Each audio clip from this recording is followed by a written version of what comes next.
Buenos días, el tema de hoy es el examen de tórax. Vamos a utilizar las maniobras de inspección, palpación, percusión y auscultación. Inspección. Hay una inspección estática y una inspección dinámica. La inspección estática hay que evaluar la forma del tórax, la presencia de deformaciones adquiridas o no, ahogadamientos y retracciones, en un hemitórax o en ambos hemitórax. ¿Cómo vamos a evaluar la forma del tórax? Hay tres parámetros: diámetros, ángulo subcostal y disposición de las costillas. Estamos viendo en el dibujo un tórax en tres dimensiones. Un tórax con sus tres diámetros, el anteroposterior, transversal y vertical. El diámetro anteroposterior va de la cara anterior hacia la cara posterior, del esternón hacia las apófisis espinosas dorsales. El transversal va hacia las partes más laterales del tórax y el vertical de arriba hacia abajo. Vamos a utilizar esta imagen en movimiento para poder ilustrar lo que estamos hablando. El diámetro anteroposterior tiene como dimensiones de 18 a 22 centímetros. Y ahí lo tenemos. Va desde el esternón hacia las apófisis espinosas dorsales. Enseguida tenemos el diámetro transversal, que como dijimos, mide desde las partes más laterales del tórax, cuyas dimensiones son de 26 a 30 centímetros. Ahora, evidentemente que esto es relativo, puesto que va a depender del tipo morfológico y del género, si es varón o si es mujer. Luego que hemos determinado el diámetro anteroposterior y transversal, ya podemos calcular el IT. El IT es el índice torácico, es decir, la relación entre el diámetro transversal sobre el diámetro anteroposterior multiplicado por 100, que es aproximadamente 140. No nos olvidemos del ángulo subcostal. En los varones llega hasta 80 grados y en las mujeres hasta 75 grados. ¿Cómo vamos a medir las dimensiones de estos diámetros? ¿Será suficiente con la cinta métrica? No. Es necesario utilizar este instrumento que se llama antropómetro, que es una barra metálica con un cursor deslizante y ramas desmontables y que permite mediciones de algunos centímetros hasta varios metros. Aquí tenemos cómo se realiza la medición del diámetro transversal. El instrumento se coloca a la altura de la marca mesoesternal. La marca mesoesternal es un punto de referencia que está en la línea medio clavicular a nivel de la cuarta costilla. ¿Cómo sabemos dónde está la cuarta costilla? Para eso utilizamos el ángulo de Luis.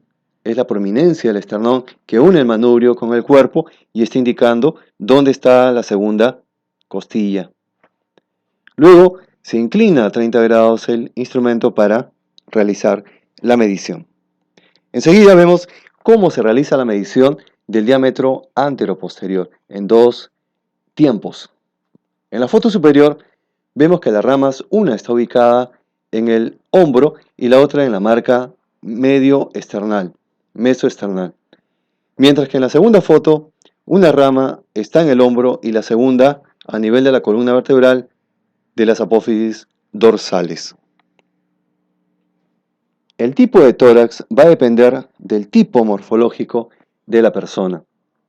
Si fuera brevilíneo, son de estatura más baja, más anchos, más robustos. Ahí va a predominar el diámetro transversal sobre el anteroposterior y el vertical. En cambio, los longilíneos, que son más altos, más alargados, ahí predomina el diámetro vertical sobre el anteroposterior y transversal. En cambio, en el normolíneo hay una armonía entre estos diámetros. Fijémonos también en el reborde costal.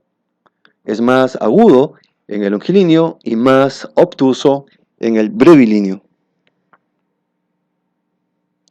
Vamos ahora a evaluar las deformaciones, a buscar deformaciones congénitas o adquiridas. Un ejemplo es el pectum excavatum.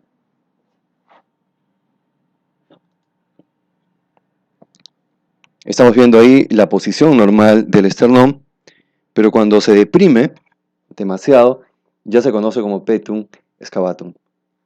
Puede ser congénito. Algunas personas nacen con el pectum excavatum, como este actor famoso de las telenovelas mexicanas de los 90. Miren el tórax anterior, hay una gran depresión del esternón. Sin embargo, eso no fue impedimento para que destaque y tuviera éxito en estas telenovelas. También puede ser adquirido. Ahí tenemos la ocupación, una ocupación bastante antigua y que está en vías de extinción. Los zapateros independientes que utilizan este instrumento de metal donde ponen el zapato y empiezan a clavar la suela, pero lo apoyan sobre el esternón flexionando el tórax. Al golpear tanto este instrumento apoyado en el esternón va a ir deprimiéndose progresivamente. Tenemos aquí un cuadrito con deformaciones congénitas. El tórax piramidal, raquítico, en este caso de adquirida, y paralítico. Empecemos con el tórax paralítico. Es un tórax, estamos viendo en el dibujo, aplanado, alargado, de hombros caídos y escápulas lateralizadas. El tórax raquítico, en este caso las costillas son blandas y poco elásticas y se deprimen, proyectando el tórax hacia adelante. Se conoce como tórax en quilla. Luego el tórax piramidal, es un triángulo de base inferior.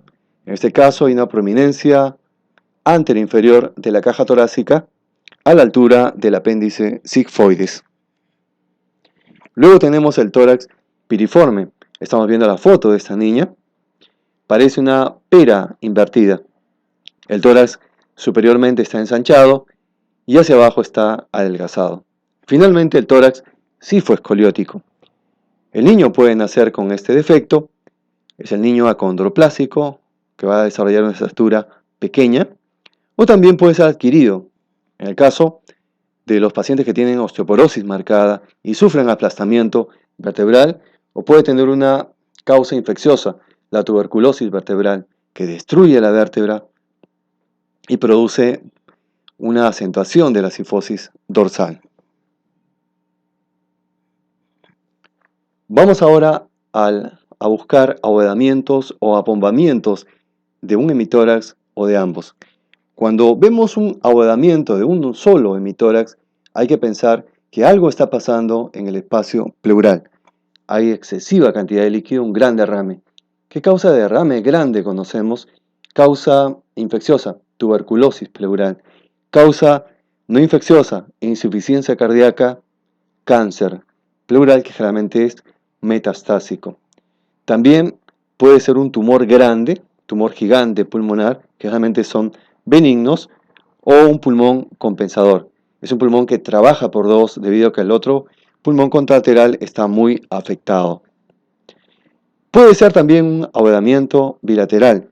En este caso tenemos el famoso tórax en tonel del enfisema pulmonar, tórax en tonel. Derrame pleural también puede ser bilateral y una causa de derrame pleural significativo de buen tamaño es la insuficiencia cardíaca.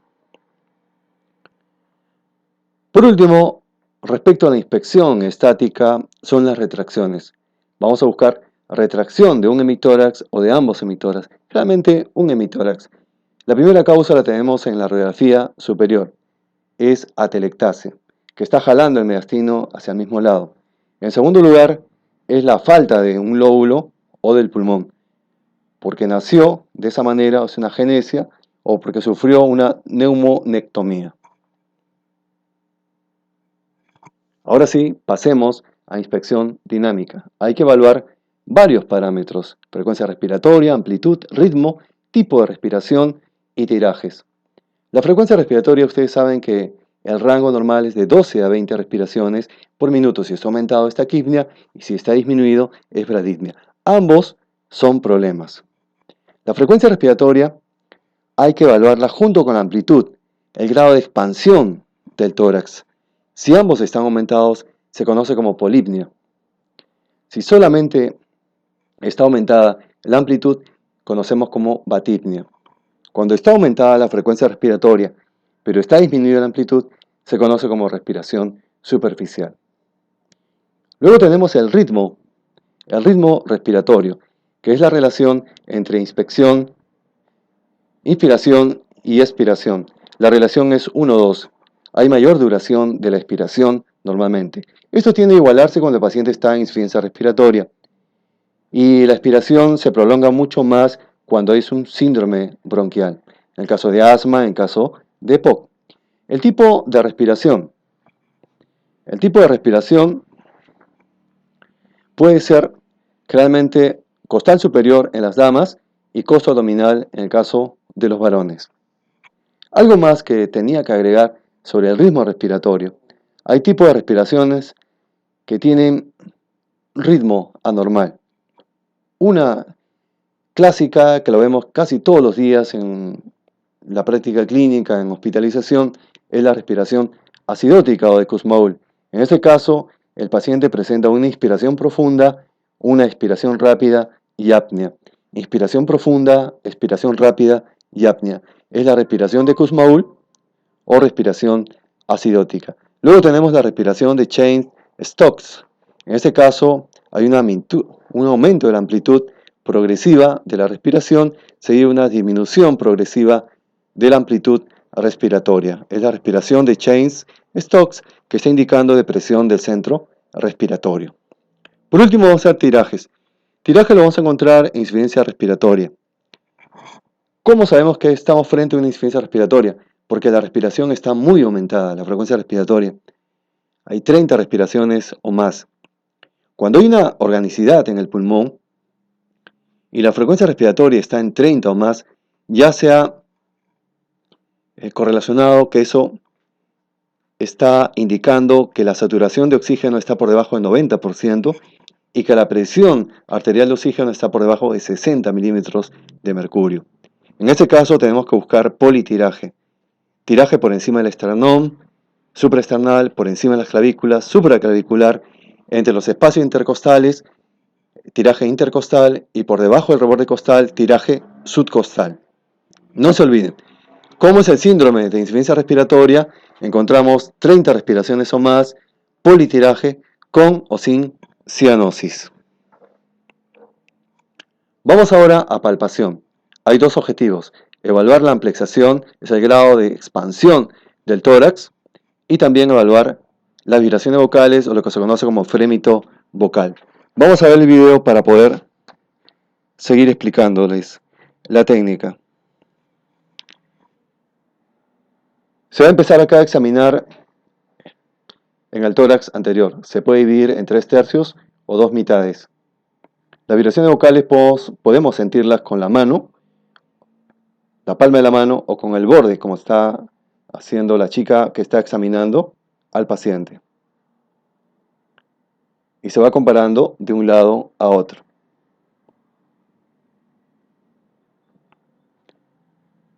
De la misma manera, se debe examinar las vibraciones vocales en la cara posterior, que se divide en 3/3. Si se va comparando, se le pide que repita la palabra 33. Y se va comparando de izquierda a derecha, tercio superior, tercio medio y tercio inferior. Luego pasamos a evaluar la amplexación y vean la colocación de las manos. Las dos manos sobre ambos hemitórax con los pulgares hacia el centro, hacia la línea media. Tercio superior, tercio medio y tercio inferior. Hay que pedir al paciente que respire profundo por la nariz y que bote el aire siempre por la nariz, con la boca entreabierta. No hay que pedirle que respire por la boca. Luego vamos a analizar un poquito las alteraciones de las vibraciones vocales. Tenemos que en una condensación, ejemplo por neumonía, las vibraciones vocales están aumentadas porque la condensación actúa como un sólido y el sólido transmite bien el sonido. Va a haber una gran disminución e incluso abolición de las vibraciones vocales cuando hay presencia de líquido. Ustedes saben que el líquido es un mal conductor del sonido. Así que en derrame pleural las vibraciones vocales están abolidas. Lo mismo que en atelectasia, también hay una gran disminución de las vibraciones vocales. Vamos ahora a la percusión. Primero vamos a ver el video para ver la técnica y luego haremos un pequeño comentario respecto a la percusión. En este caso vamos a percutir el tórax anterior. Se divide en 3/3 o 2 mitades. Hay que colocar el dedo medio sobre el espacio intercostal y se percute con 2 toques.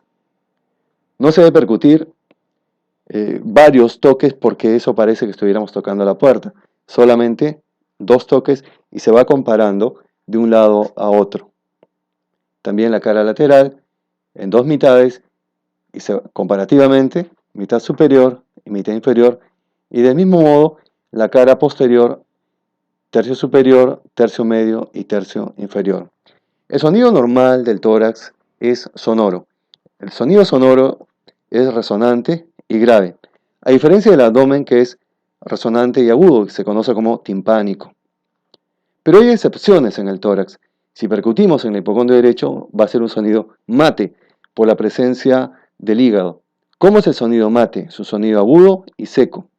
Si percutimos en el hipocondrio izquierdo, es un sonido timpánico, es decir, un sonido como del abdomen. ¿Por qué? Por la presencia del espacio de Traube. Y no se debe percutir sobre hueso, porque si percutimos sobre el omóplato, el sonido va a ser submate y nos está engañando respecto a una falsa condensación, por ejemplo. Ya desde el punto de vista normal, podemos encontrar un aumento de la sonoridad. El sonido es hipersonoro. Se ve en enfisema pulmonar por el atrapamiento de aire. También tenemos el timpánico en caso de neumotórax a tensión. Es como si estuviéramos percutiendo abdomen. Finalmente ya estamos terminando esta pequeña charla, la auscultación. Vamos a ver la técnica primero. Cómo se ausculta, lo mismo. Tórax anterior, 2 mitades o 3/3. Y se pide al paciente que respire profundo por la nariz con la boca entreabierta.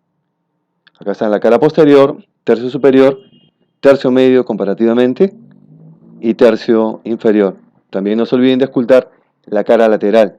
Realmente pensamos que hay que auscultar nada más la cara posterior. Hay que auscultar también la cara lateral y anterior. ¿Qué podemos consignar cuando estamos auscultando el tórax? Primero, el murmullo vesicular. El murmullo vesicular, no solamente la intensidad, porque a veces solamente ponemos la intensidad del murmullo vesicular. También hay que consignar tono, timbre y ritmo. El tono es agudo y el timbre es suave, como de brisa marina. Y el ritmo es al revés de lo que hemos visto en inspección. ¿Se acuerdan? En inspección, la relación de entre inspiración y expiración es de 1 a 2. En cambio, en auscultación es al revés, es de 2 a 1. ¿Por qué? Porque el aire para ingresar al alveolo demora más que para salir de él.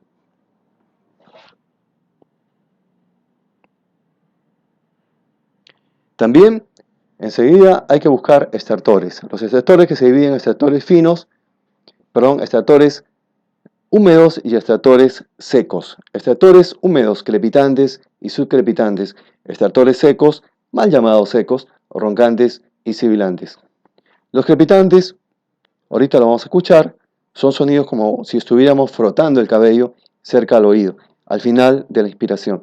¿Qué están indicando los crepitantes? Están indicando una lesión alveolar o también congestión alveolar. Los crepitantes podemos encontrar unilateralmente o bilateralmente. Cuando escuchamos crepitantes unilaterales, planteamos el síndrome parenquimal por una neumonía, por ejemplo. Cuando escuchamos crepitantes bilaterales en tercios inferiores, pensamos también un síndrome parenquimal por fibrosis pulmonar, por congestión pulmonar. Hay pacientes que están echados todo el día y cuando auscultamos el tórax, auscultamos crepitantes finos, escasos en las bases, en los tercios inferiores. Le pedimos que tosa el paciente y desaparecen. Está indicando que estos crepitantes son por éstasis pulmonar. Los subcrepitantes se parecen a los crepitantes, pero se presentan en ambos tiempos y está indicando una anomalía en las vías respiratorias pequeñas. Los roncantes indican la presencia de secreción excesiva en los bronquios medianos grandes y los sibilantes la broncoconstricción. Hay que buscar también ruidos adventicios que están indicando cambios, secuelas en el pulmón. Ahí tenemos el cornaje como si estuviera soplando sobre un cuerno, crujidos como si estuviera secando la madera y sonidos de bandera por la presencia de membranas o pseudomembranas en las vías respiratorias. Vamos a escuchar crepitantes. Primero, crepitantes finos.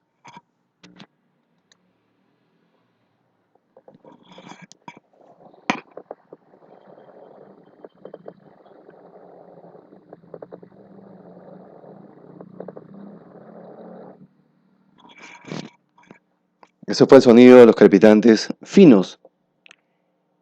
Ahora escucharemos crepitantes gruesos.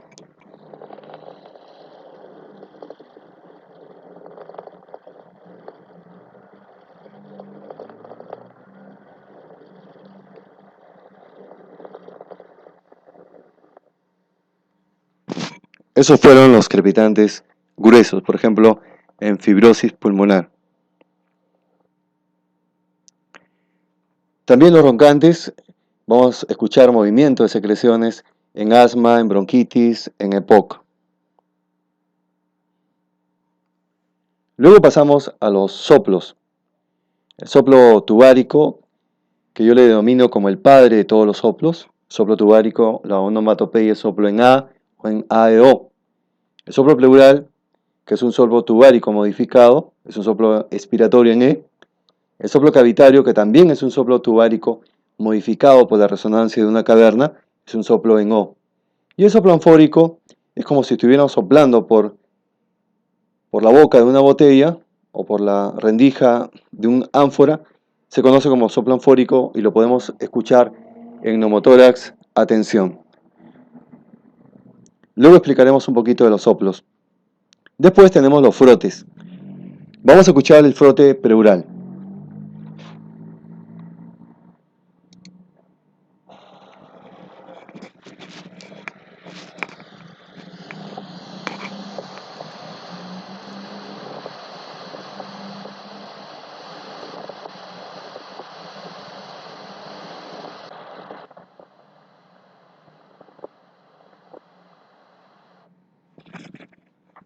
Ese fue el frote pleural. ¿Cómo es el frote pleural? Se escucha en ambos tiempos, en inspiración, expiración, es agudo, rudo, y cuando le pedimos al paciente que tome aire y que contenga la respiración, el frote obviamente desaparece. Finalmente, para terminar esta charla, no podíamos despedirnos sin explicar un poquito acerca del soplo tubárico o soplo tubario, que es el padre de todos los soplos. ¿Qué es el soplo tubárico? En principio tenemos que auscultar la base anterior del cuello. Vamos a escuchar un sonido, el sonido laringotraqueal. Es un sonido que parece una onomatopeya en A, predominio inspiratorio.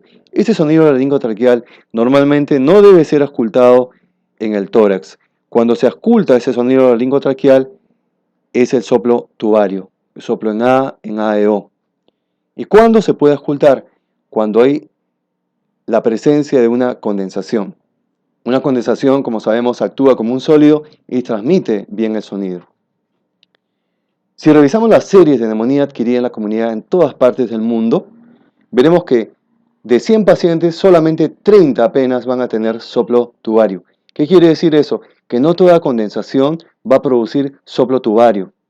Tiene que cumplir dos requisitos. Uno, que comprometa bronquios mayores de 2 milímetros y que no esté a más de 3 centímetros de la pared torácica. Bien,